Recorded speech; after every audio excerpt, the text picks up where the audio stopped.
another edition of Diaspora Weekly. My name is Jermaine Nkrumah. I have an amazing guest today. But like we always do, before we get to the meat of the discussion, we have the jangle.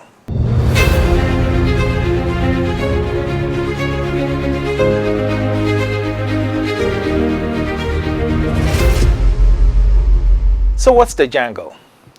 You know, diasporans come home frequently. They come, do their thing, go back, some stay. And for those who stay, sometimes I don't think folks at home actually appreciate the sacrifices they make. I'll tell you a story about this young man. He had the opportunity to come home, but his children were young. So he said, no, I cannot leave 2 children for a newly wedded wife, so let me stay for my kids. And when the opportunity comes next, the kids are around 9, 10. There again, it's not a good time. So five years later, the kids are now teens, which is where they can go in all kinds of direction without any parental presence. And so this guy wait. By now he's no longer a young man. He waits. He said, I can't wait till my kids get out of school. So the kids go to college. And of course, college is expensive. So you're staying there to work hard so you can pay for college. Now your kids are out of college and they say, oh my goodness, this is the time, let me go. But oh no, because you cannot move here, now you are left with a wife who is also in the house by herself, and that can only also present a new set of problems. The bottom line is, when people come around, the sacrifice is massive. And so folks at home, let's get away from, oh, they're coming to take our jobs, they come all these kinds of people actually sacrifice. And I'm going to talk to somebody who would talk to you about the sacrifice and how tough it is. And so those at home, this is part of Diaspora Weekly's dialogue between those at home and those abroad. The sacrifice is immense. And so when they come back, let's all appreciate the sacrifice they make in order to come back home to help build Mother Ghana. This is the jangle for today. Stay right there. We'll be right back and you get to meet my guests. Are you expecting money from your relations abroad? Have you ever been defrauded of your money remittance? Open an ADB account today. Send your name and your account number to your relations abroad. Ask them to use MoneyGram direct to account service and receive your money in your account in minutes. With MoneyGram direct to account service, there's no PIN code wahala. You can now access your money on all ATMs in Ghana or send it to any mobile money wallet using ADB mobile banking app or shortcode *767#. Visit our branches nationwide to conveniently receive your Western Union, MoneyGram, RIA, Unitylink, Transfast, and Express Money transfers. Reach us on our Facebook, website, or call our hotline on 0302 210 210 for more information. ADB, truly agri and more.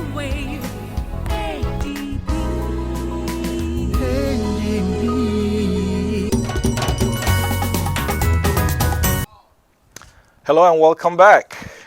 This is Diaspora Weekly and we're glad to welcome to the studio Professor Nicholas Ossei Gerning. Welcome. Thank you very much. From England. It's good to be here. You know what? We were talking about Brits and Americans. You're a Brit, I'm an American. Wait, now before you hold me into it, we were born and raised in Ghana, but contextually, Brit, Ghana. What do you think? What's the difference? Well, the difference is societally. The difference is that Brits are very sober in their judgments. They are much calmer. They are far more sensible. Whereas I find Americans generally rather bombastic and. You know what? I could talk about respective leaders, but no. Maybe we're not going to go there. Yeah. I mean, Boris versus JT. Looking at them too, I can swear combs have run out. All the stores have run out of combs. Indeed. I mean, Yeah. what's with the hair? Yeah, it's very interesting. I think they compete with each other on a daily basis. Anyway, welcome. Thank you. By the way, what you said about Americans, I have a mouthful to say about Brits. But you know what? I know some guys that are watching who hold it against me. Particularly somebody also in this studio that's going to hold it against me. So I'll pass. And then we'll get into, so we'll get to know you. Professor Nicholas Ossei Gerning. Gerning, that's a new one. Where did it Yeah, come so my dad worked in the 50s and 60s in Europe, and his original spelling was Gye and then Nin, and the Europeans couldn't cope with the Gye, and so he was. Wait, so the Brits couldn't cope with the GUIE? Correct. Okay, So- they're sensible ones. Indeed. Okay. But well, the Europeans, it wasn't the Brits, and so he, I guess, was forced to change to the make it name easier. to make it easier. Oh, okay. And so yeah, if you see anybody with that spelling, they're related. They're directly related. Oh, to me. really? Yeah, Okay. So did you use that? I know you were born and raised here in Ghana, right? Correct.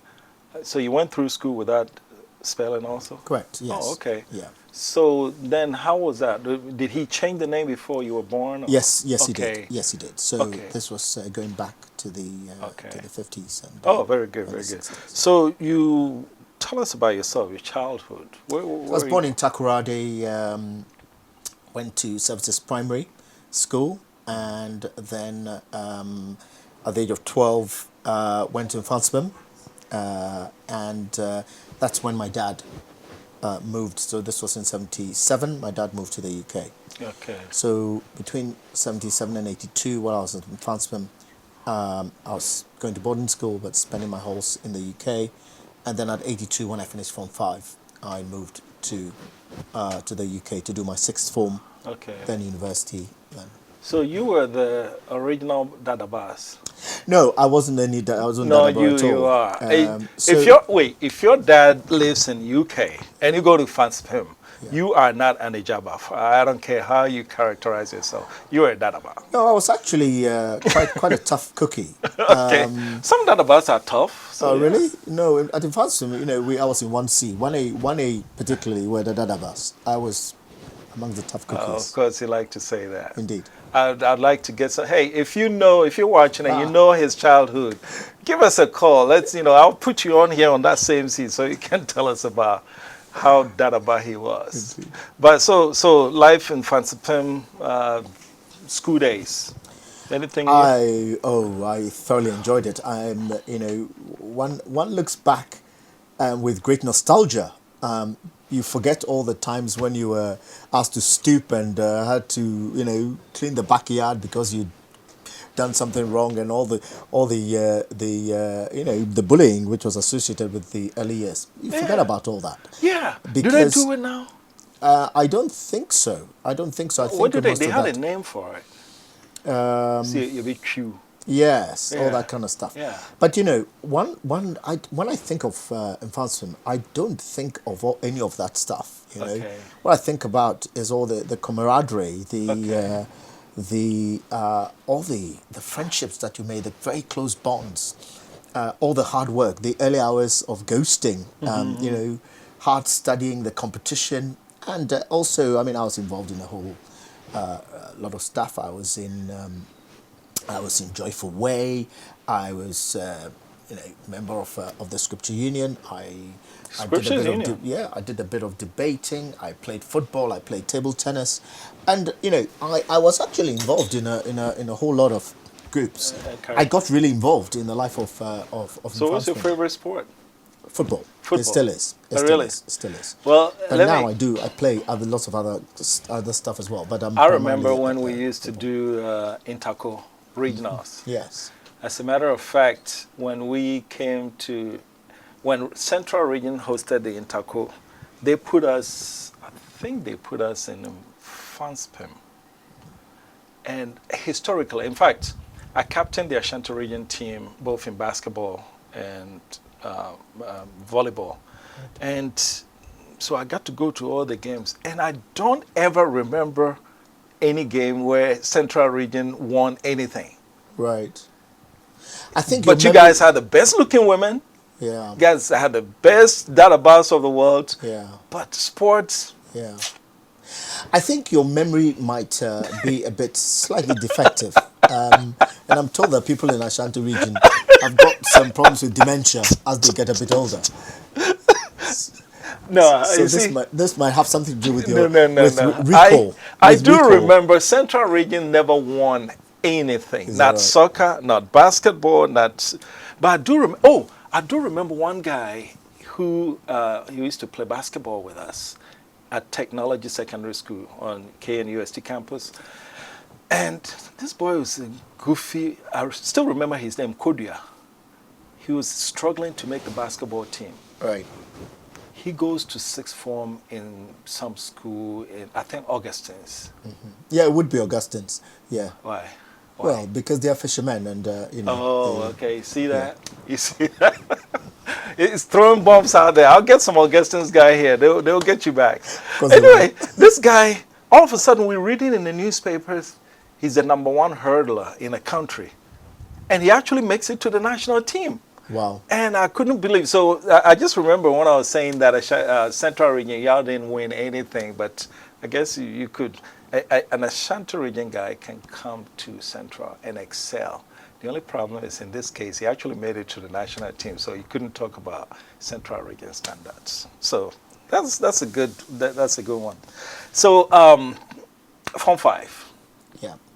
And then you decide you want to. Well, relocate to. you know, the whole family at this stage were in the UK, and so yeah, going to join the family was a no-brainer. Okay. So yeah, I went to the sixth form in London to join the. Okay. And so you got to the UK to do sixth form, right? Correct. What was it like, the transition? Well, it couldn't have been that great, different, because you were going.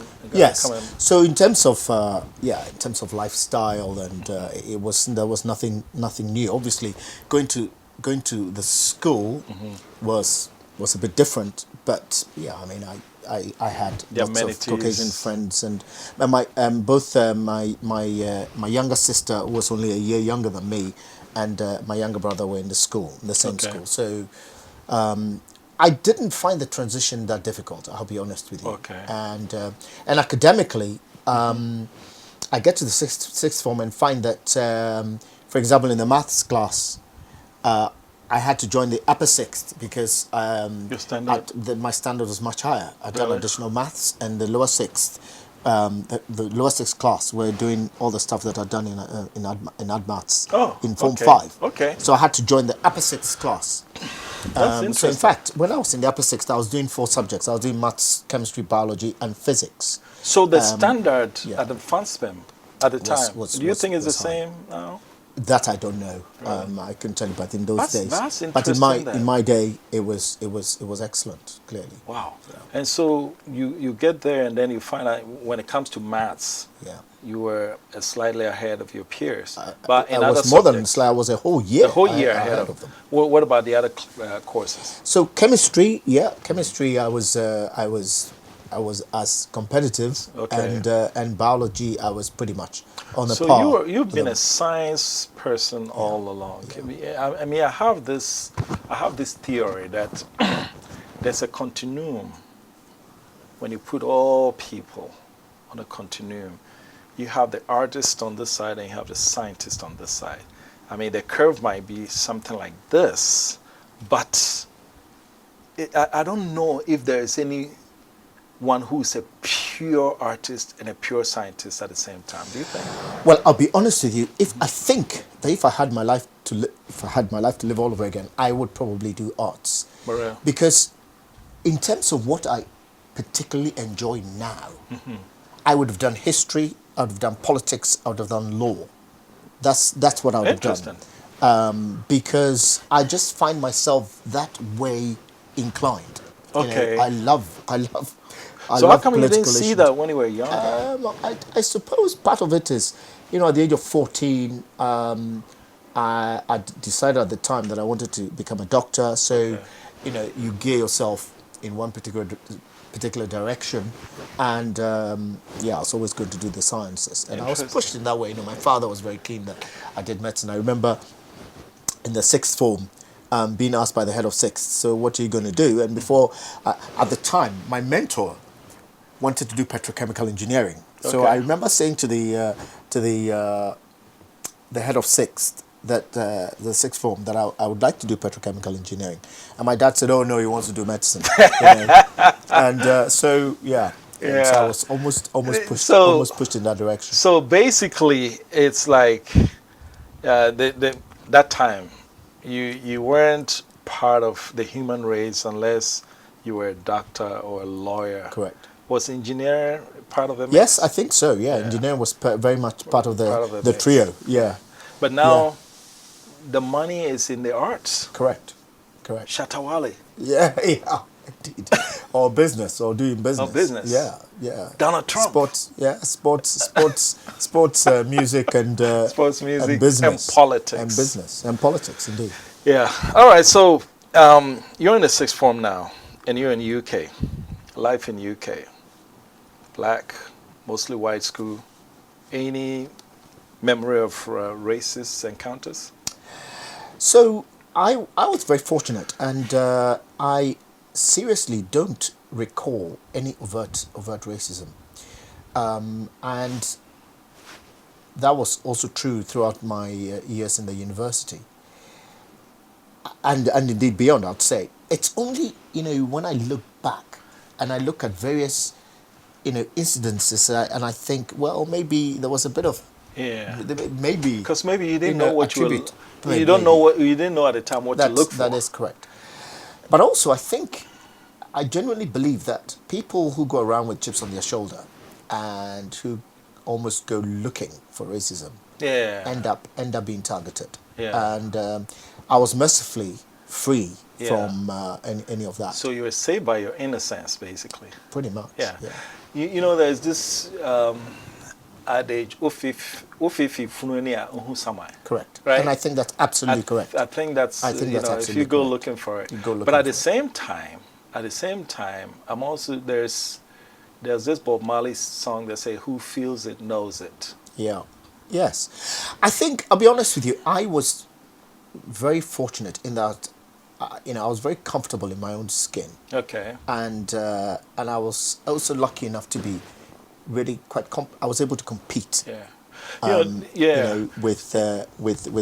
my peers. Academically, academically, and indeed otherwise. So I just didn't feel any. You know, the reason why I'm spending some time on this is you said something about if you go around with chip on your shoulder, right?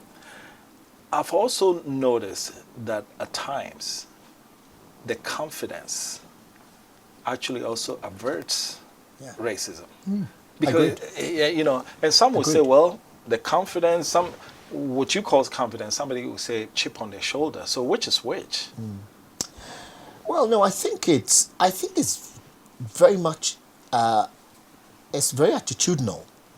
And if you're comfortable in your own skin, and you know who you are, you know what you're good at, and you know what you can contribute, it projects to would-be racists. I think so. Okay. I think so. Very good. Very good. All right, let's go for a quick break, and when we come back, we're going to delve into Professor Jerning's life in UK and the things he learned that made him the world famous cardio prof that we're talking about today. Stay tuned. From the studios of DNT. If you don't trust the police, that is fine. He's not doing his work. What else can you do? Dumsa is back. Okay, so who is going to jail for this one? You wait for things to happen before you move in. So far, 3 suspects, and we don't even have one Ghanaian being part of it. This is what my book is telling me, that you're wrong. So you're wrong. People are impatient to follow the right procedures. You like free things. Education has never been free. I keep saying this. It's not like people apply that I want separation. The ultimate is that I want you out. Forget that you're a man, so I cannot tell you that you're wrong. If I buy something, it's like, it's not for any man. If you are married and you're happy, be happy. This is the good, the bad, and the ugly.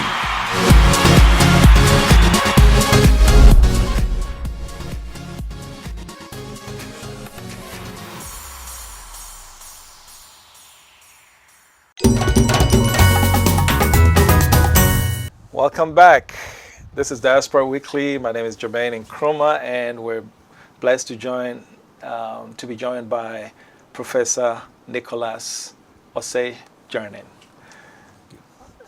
Prof, so now you're in the UK. You've gone through sixth form and you're in med school.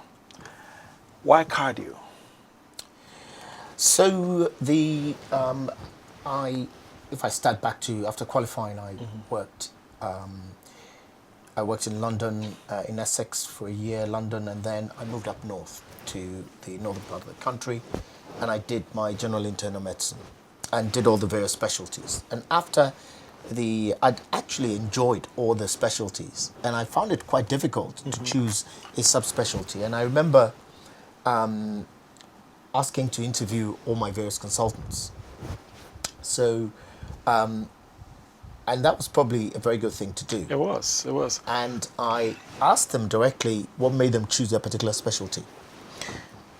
And I was most struck by the cardiologist, because the first thing, he was by far and away the most passionate about his particular subject. Okay. But he also convinced me that cardiology probably had the most varied. Oh, really? In terms of the subspecialties within cardiology. So you could do imaging, you could do plumbing, you could do plumbing, you could do, which is what I do now. I ended up as a plumber.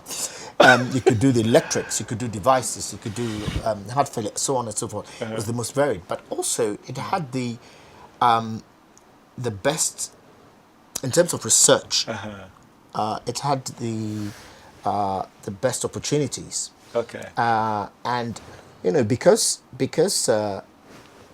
cardiovascular disease is the commonest cause of death, not just in Britain, but in the West, in the Western region, and now, of course, in sub-Saharan Africa as well, in the world. So it's let the me commonest ask cause. you. The point I'm trying to make was that you couldn't. It was difficult to go wrong. You'd never be short of patience. Got it. So, it was very easy to convince me that cardiology was the. But I like the plumbing part. Yeah. So your dad sent you to Fanspem, to sixth form in the UK, to med school, and you ended up as a plumber. That's correct. Yeah. If you're watching, this is not a joke. Yeah. I introduced him as a world famous cardio professor, but now you say you're a plumber. You've got to explain that to the rest of us. So, of course, the heart is a pump, and it's supplied. The pump is fed. The pump has to work by being fed with energy, and the energy is brought by blood vessels. And these vessels are basically just long tubes that feeds the pump. And if these vessels clog up, the tubes clog up, there is no energy to the pump fails, you die. Okay. And my job is to unclog it. These, so we use any number of things. Good, Drillers. very highly paid plumber. Indeed. So we use drillers, we use lasers, we use suckers, we use everything to clean up these pumps. Stents. What stents are just metal scaffolding that we put into the narrowing. But it's all plumbing. It's all plumbing.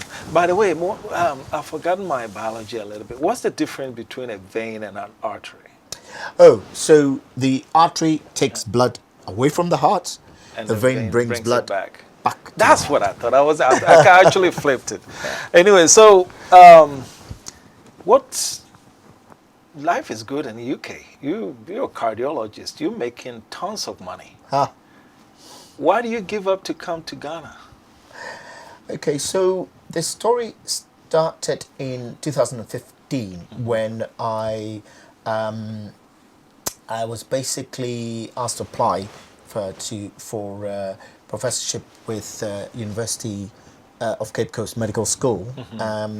And I did apply for a chair. I was invited to apply for the chair of cardiology, distinguished Silas Dodu, distinguished chair of cardiology.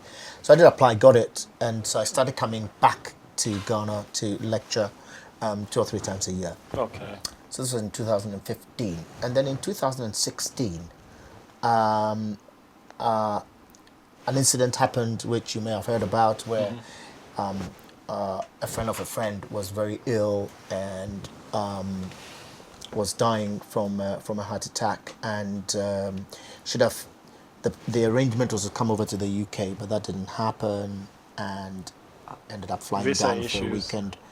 Yeah, ended up flying down for the weekend to operate on him in conditions which were slightly suboptimal, and you know, the guy did very well, and it was I suppose for the first time I was struck by how much needed to be done here in sub-Saharan Africa as far as managing heart attacks, cardiovascular disease in general, but heart attacks in particular. And then subsequently, Eurocare, whom I work for now, asked me to come and help set up the heart center, which you now know as Eurocare. Okay. And so, yeah, it was a combination of one, getting to know the terrain from coming over to give lectures, that incident that I've described. If the young man had not fallen ill and the incident had not brought you back, you probably would not be back in Ghana.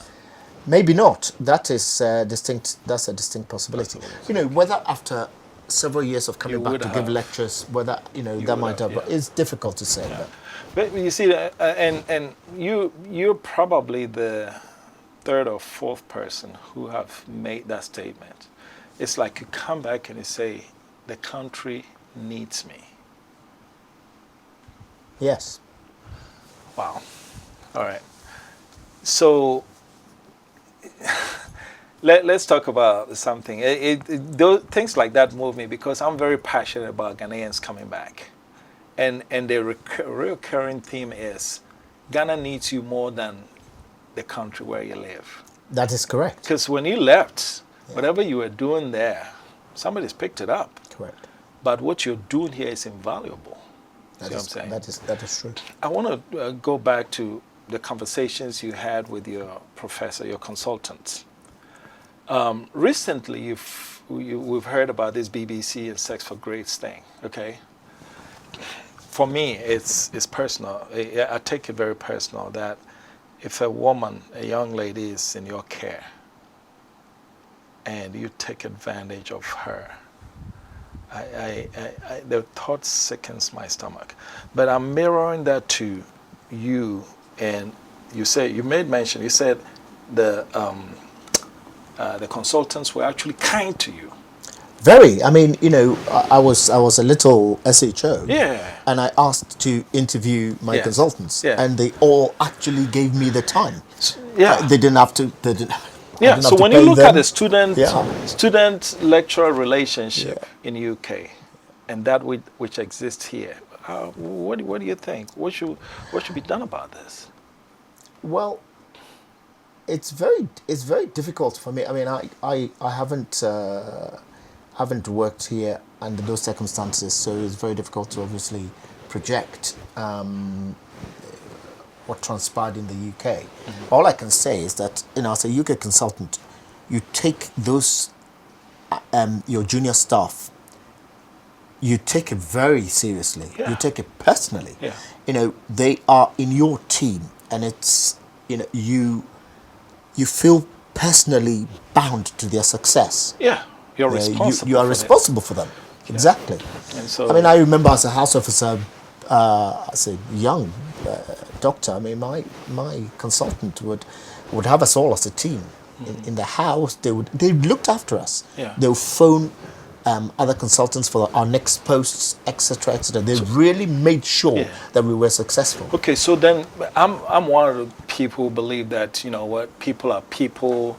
We human beings come in all shapes, sizes, and colors, and at the core, we're all the same and good, and we have bad.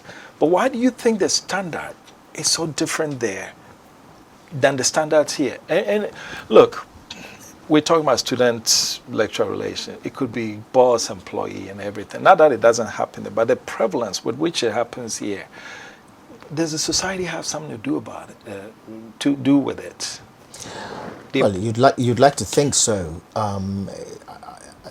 It's very, very difficult for me. I mean, I can't comment, but I mean, on the face of it, It has to be. It has to be. Yeah, it has to be. That is a societal It's issue. a societal issue. Yeah. Somebody told me something about a flight out of Kotoka Airport, where people are jumping the queue, trying to get in, disrespecting the queue, and they get in the airplane. 6 hours later, they land in the UK, and the same persons that were jumping the queue, all of a sudden they're all in the queue. Yeah, in a straight line. Yes. I don't know. Let's talk about family issues. When you decide to come back, what are the family implications? Well, personally, extremely difficult because I had to leave my wife and I had to leave my children, and so yeah, I mean, it entailed for me was a huge sacrifice. I've got my parents are in Ghana, so my mum is Sante Viduase Hima, so she's still in Viduase, and my dad is there with her. So, and they were of course absolutely pleased that I came back. But yeah, I mean, but your parents are back in Ghana. My parents have been here for quite a while. For quite a while. Yeah. Okay. Yeah, So at some point they left, and you were correct. Left us over there. How old were they? Where were you when they left? Oh, it's so dad. I might get this wrong, but dad left. I would have thought about 20 years ago. Okay. Oh, that's quite a bit. Yeah. All right. So now you're here, and your wife and kids are back. Correct. So how often? So I go back every about 6 to 8 weeks. I go 6 to 8 weeks. about 6 to 8 weeks. So Wow. it's be my seventh visit. So what do you have to say about? And that's with your children being what? My children are quite young. So my eldest is nearly 14. 14. Yeah, 14, That's 11, and nearly 14, 11, and 10. See, that's the teen years. They're getting back there. That's when they need you the most. Correct. And see, the reason I'm asking is I've had situations where guys have the opportunity to come back, and the kids are babies.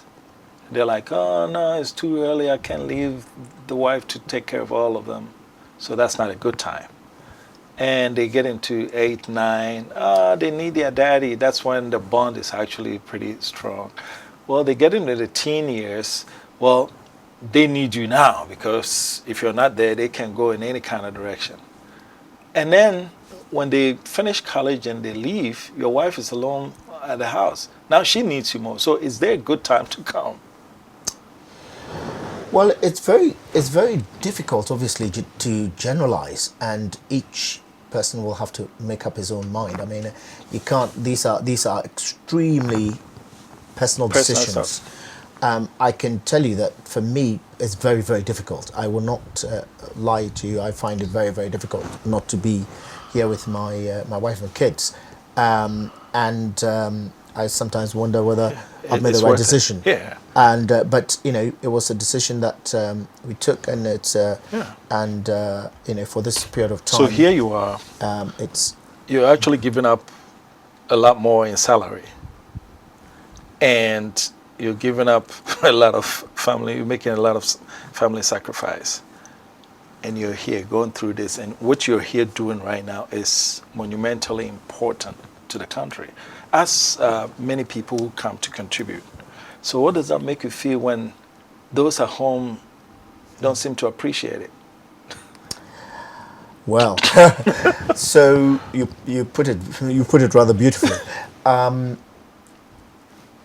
The family sacrifice is a big deal, and when I do meet obstacles here, which I sometimes do, then it does make it very difficult. Yeah. It does make it very difficult. I won't lie to you. Not to mention the infrastructure difference, the amenities difference. Sure. So, but I guess because I'd been coming here for a couple of years, I did come in with eyes wide open. Okay. I didn't expect that it was going to be a bed of roses. I knew there were going to be roadblocks. I knew there were going to be challenges. So. Were you adequately ready? I'm not sure that anything can ever quite prepare you for the transition and the sheer magnitude of difference between life in the UK as a but some people wave it off. professor, and to come and work here. It is huge, and nobody there is no disguising that. Well, we're going to go on a short break and come back. We'll bring the professor back to Ghana. We'll talk about the profession in which he is. But the thing I want to end this segment is when the Ghanaian diaspora returns home, it's very easy to view them as, they're coming to their cocky. It entails a huge set of sacrifices. But you know what? We're ready to do it because our umbilical cord was cut here. We feel compelled to come home and help. And so we'll go on a short break. When we come back, we'll bring the professor back to Ghana and the stuff that he's doing to help Mother Ghana. Please stay tuned.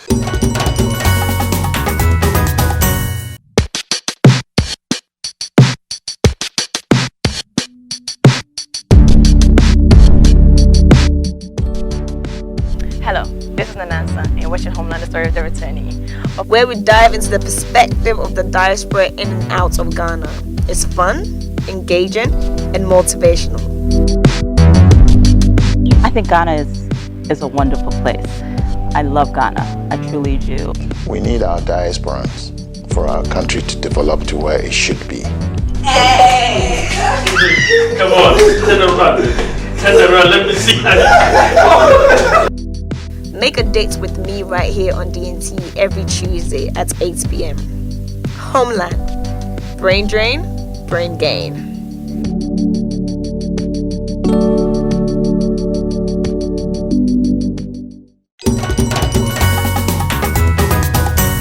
Hello and welcome back to Diaspora Weekly. This is Jermaine Nkrumah. We're joined by Professor Nicholas Ossei Gerning. Prof, now you're back in Ghana.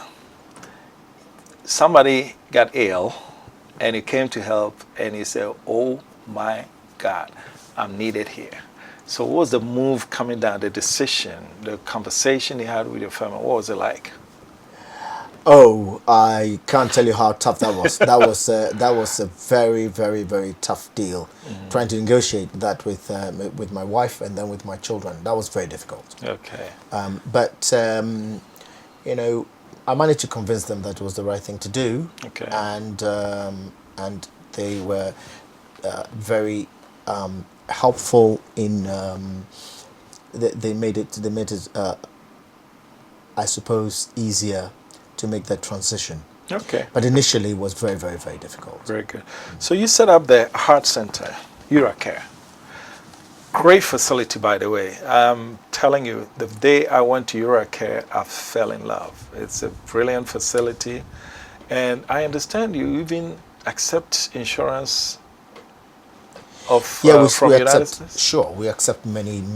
Most of the major insurance companies really? Work with us. So. I came there for a small procedure, and when I was getting ready to pay, I said, "Oh, Mr. Nkrumah, I think you have a credit here. We owe you." And I'm like, "What? In Ghana?" I had a credit, and it was still in the system. That tells me about what facility this is. So tell us about Uracare. What's it like?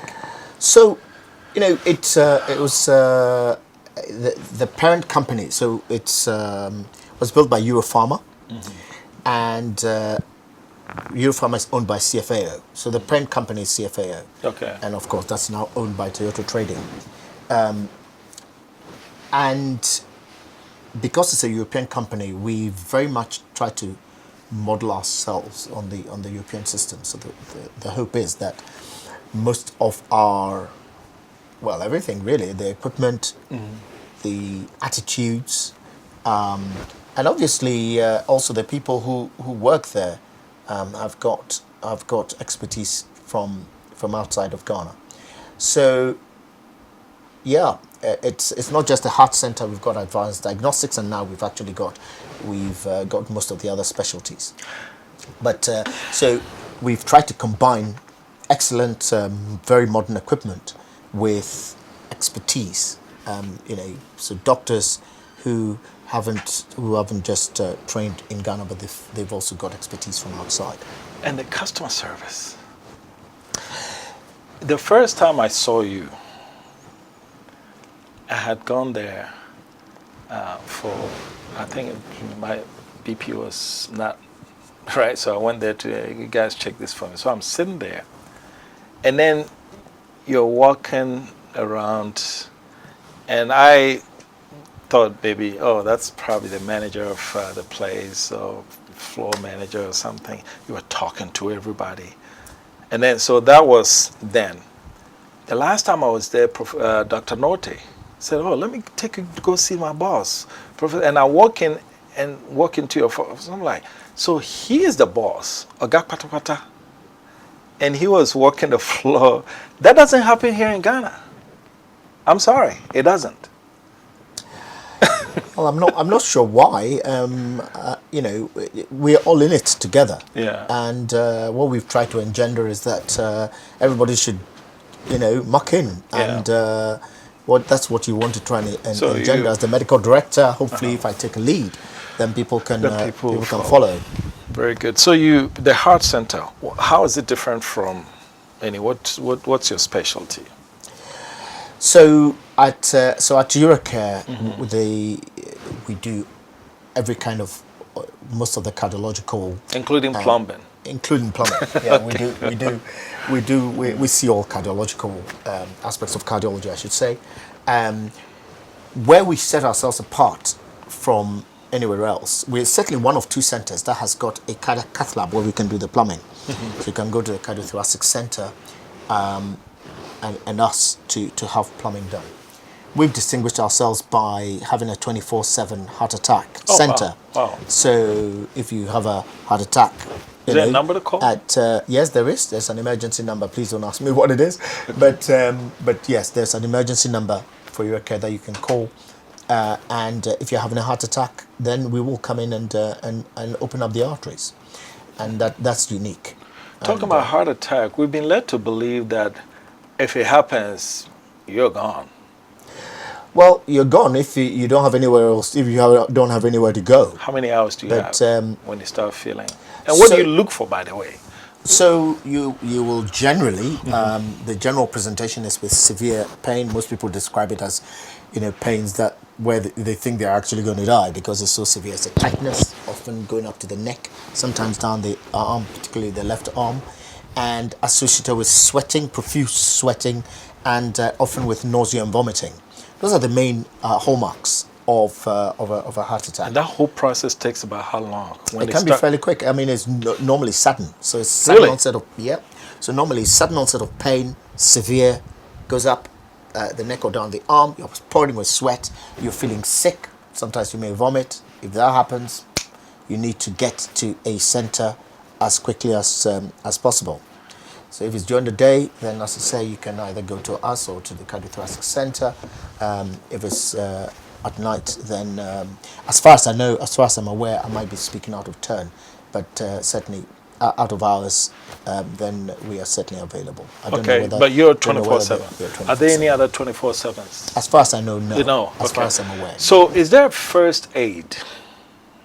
When you start to to buy you time to get there. So the answer to that question will be twofold.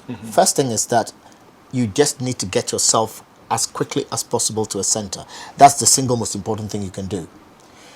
But while you're waiting, then aspirin 300 milligrams.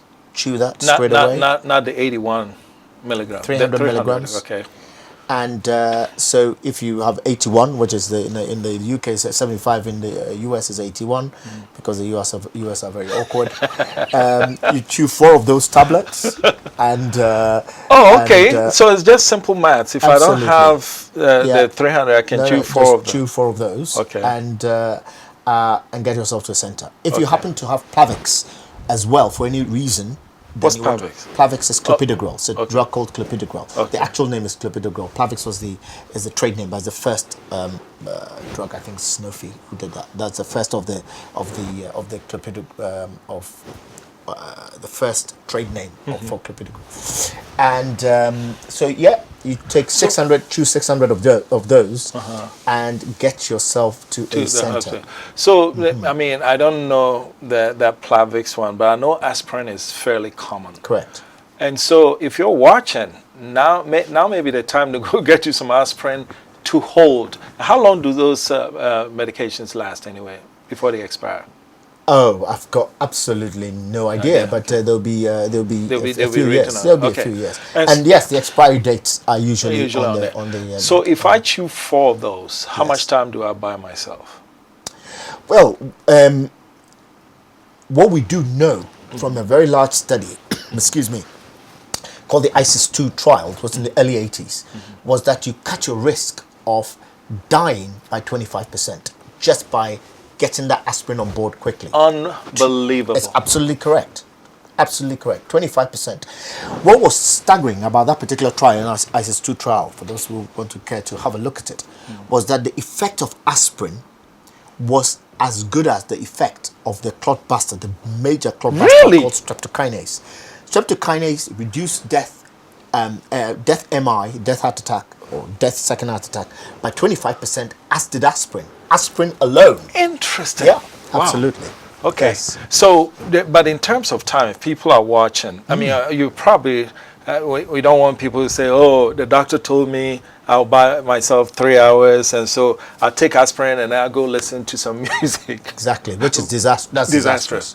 But fairly speaking, but how much, if it happens and you need to get to the, you need, say, 2 hours to get to the hospital without aspirin.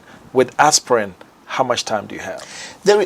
I'm not sure that any study exists that I know of where that sort of calculation has been done. Okay. All we do know is that aspirin versus no aspirin reduces your risk of dying by 25%. By 25%. But if you look at all the trial, death is absolutely time dependent. I mean, there are umpteen trials. So the quicker you can get to a hospital to either have a clot buster, or better still, have your artery opened up, the better. In the UK, hospitals are judged by the time from when you have your pain to when you have that artery open. We call it pain to balloon time, and you're judged by what that time is, and the arbiter is 60 minutes. That's what every hospital is judged on. Pain to balloon, 60 minutes. 60 minutes, by the way, in case you do 60 minutes. I got a call yesterday from Takwa, from a 43-year-old who was clearly, I mean, I looked at the ECG that they sent me, and this was terrible. I thought, this guy, if he's lucky, he might survive being flown down here. Yeah. And this was yesterday, late afternoon. I got a call today to say that because of the floods and the weather, the patient couldn't leave Takwa, so they were going to leave this morning. And 43-year-old, by which time a lot of muscle is dead, and it's tragic. By the way, that's tragic. Right, but at the hospitals, the regular ones, not a well-equipped center like yours, if it happens and you're the only medical center available is some clinic close by, what can the clinic do? So the clinic can give you aspirin, they can give you clopidogrel, they will give you some heparin, and then it'll be oxygen, diamorphine for pain, and obviously treat all the expectant things.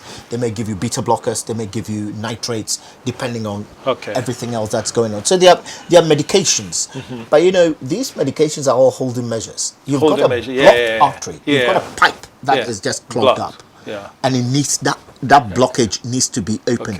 Everything else is paraphernalia. Everything else is just not quite window dressing, but near enough, because that artery is blocked.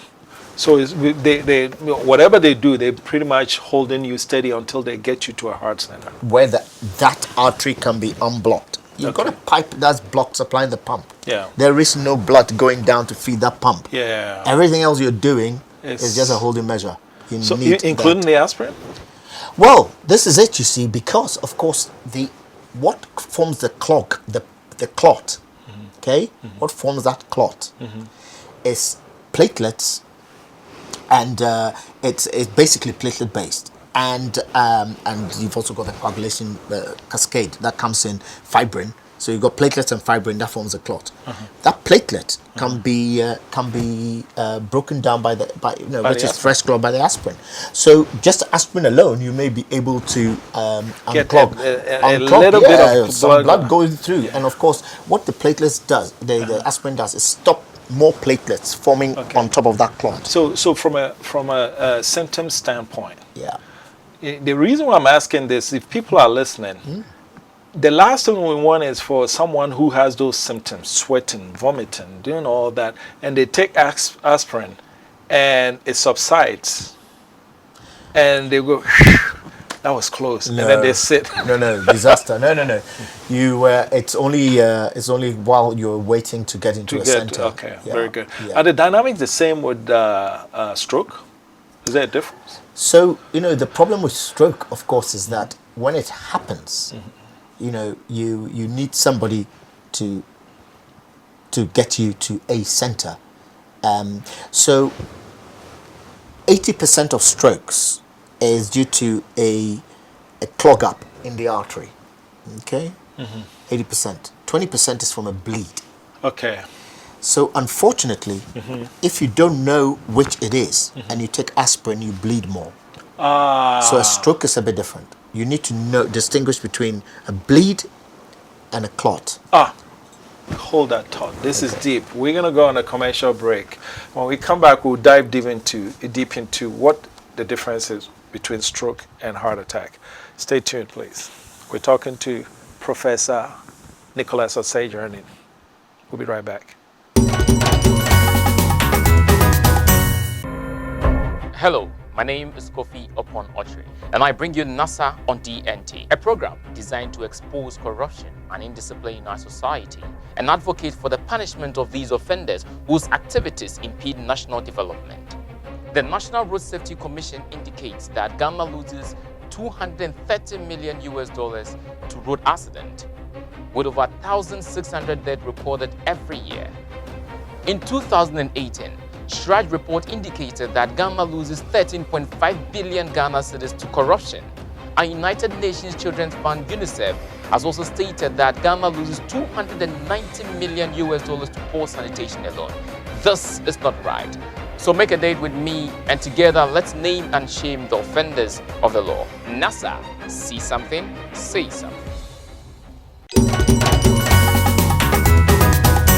All right, welcome back. This is Diaspora Weekly. My name is Jermaine Nkrumah. We're in a medical school class, y'all. We're listening to Professor Nicholas Ossei Gerning. Before we left, you were telling us the different type of stroke symptom. One is, please tell us about what is it? So there are two main types of stroke. One is where you bleed into the brain, and the other is where you get a clot forming in the brain. And the clot can either come from somewhere else, normally the heart, or the big vessels called the aorta, which basically throws up a clot up into the brain. Or you can get in situ, sometimes from the carotid arteries. Or you can get in situ, where just like the heart attack, where you get a hardening of an artery, which ruptures and a clot forms on it, just the same way as you get a heart attack. So that's one way. You can get a clot forming in the brain, or you can get a bleed. Okay, aspirin will help with the clot. Yeah. But if you happen to be bleeding, then aspirin is a disaster. So what's it? Can I tell the difference between the two? You can't. From a symptom standpoint. You can't. So as soon as somebody is getting having a stroke, you need to get them to a center, and the first thing they will do when you get to the center is a CT scan or MRI of the brain to distinguish between the two. Once you've had that distinction, you can be treated appropriately. If it's a bleed, it goes one way. If it's a clot, then we can give you a clot buster to get rid of the clot. Okay. Then we can start thinking of aspirin, but we can give you a clot buster to get rid of the clot, or in our center we can put stuff up there to extract the clot. So what causes the bleed? The commonest association with so the risk factors that causes strokes is very much the same as the risk factors for heart attack, or indeed any vascular disease. And it's obesity, it's diabetes, hypertension, smoking, dyslipidemia, subnormal lipids, and a family history. So those are the big 6. Percentage-wise, family history does what?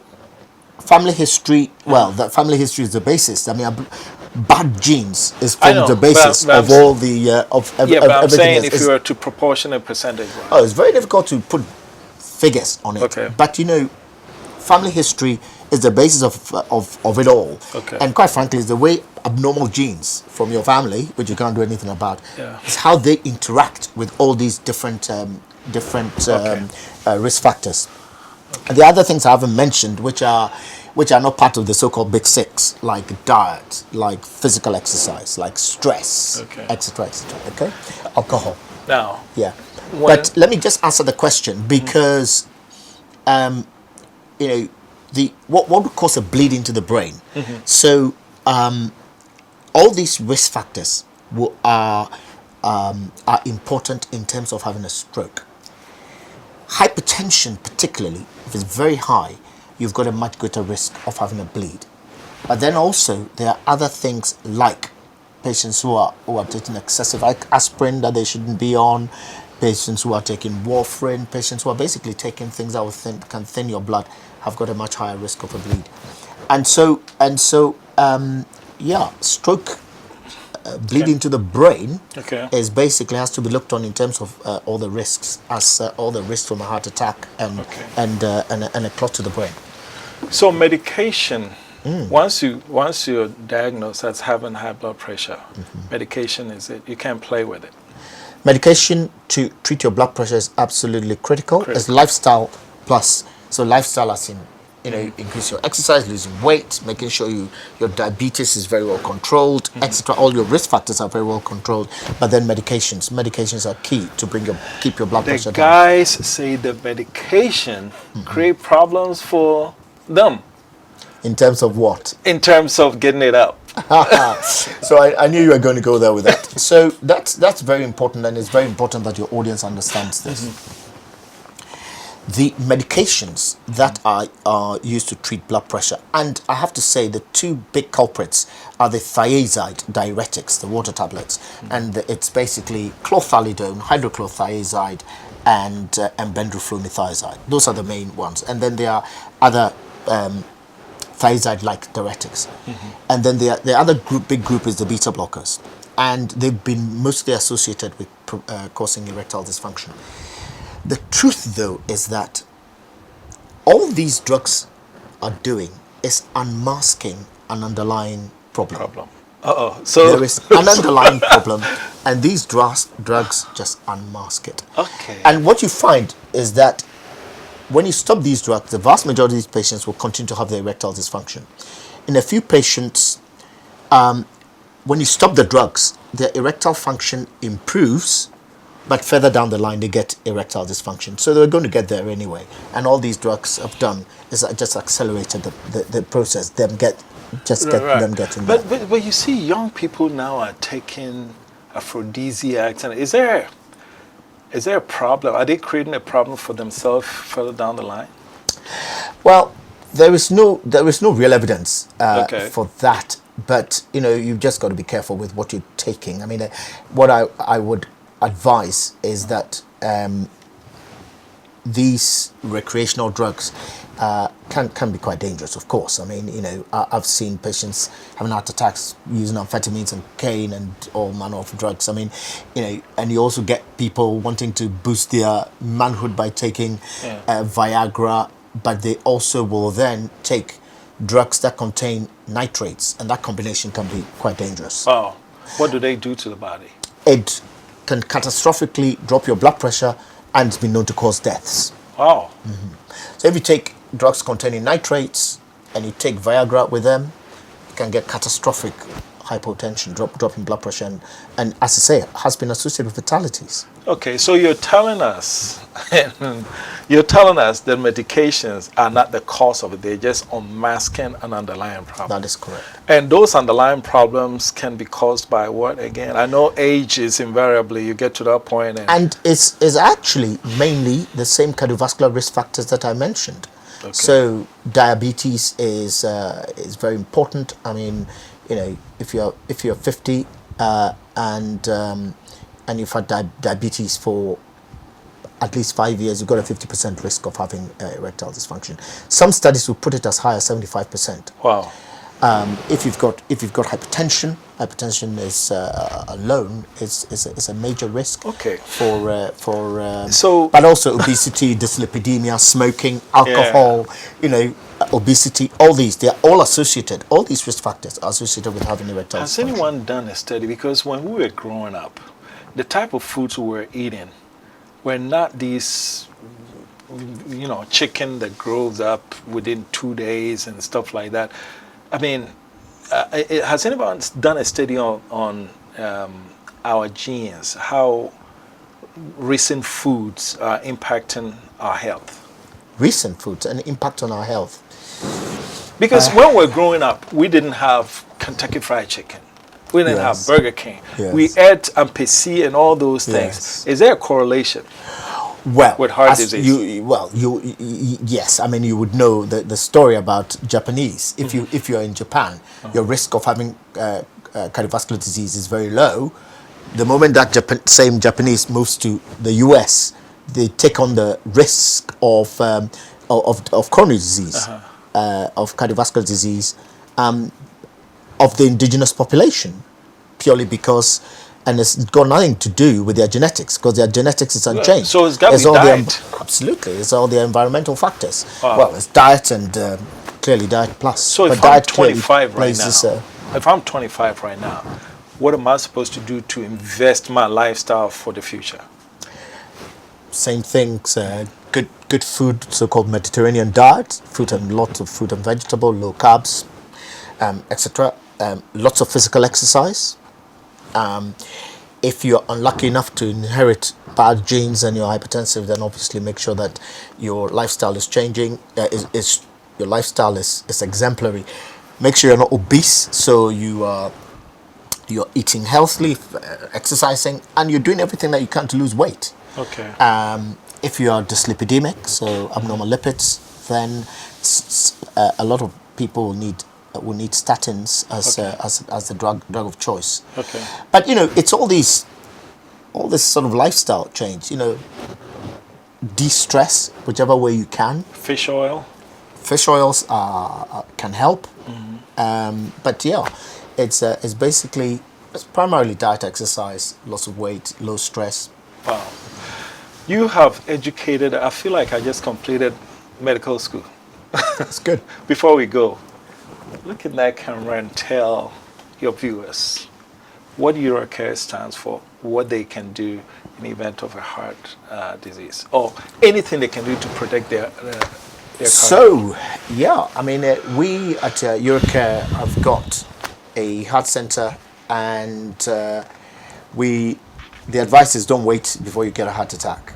Come there, come and be screened, have your cardiovascular risk factors sorted out and reduced, so that you can prevent, the occasion of a heart attack. In the event that you had to get a heart attack, then obviously what you want to do is to get in touch with us as quickly as you can, or a stroke for that matter, as quickly as you can, because time is of the essence. Get there as quickly as you can, so that we can obviously manage the situation. We'll do our very best to make sure that you're kept alive. Wow. And very comfortable. You've been listening to Diaspora Weekly with Professor Nicholas Ossei Gerning. If you haven't completed medical student, if you haven't finished medical school, you just did, because I just feel like I became a doctor. And so for those who are watching, you cannot add DR in front of my name, because I am now Dr. Jermaine Nkrumah. Thank you for watching. This has been Diaspora Weekly, and Professor Gerning have been great with us. We'll catch you later.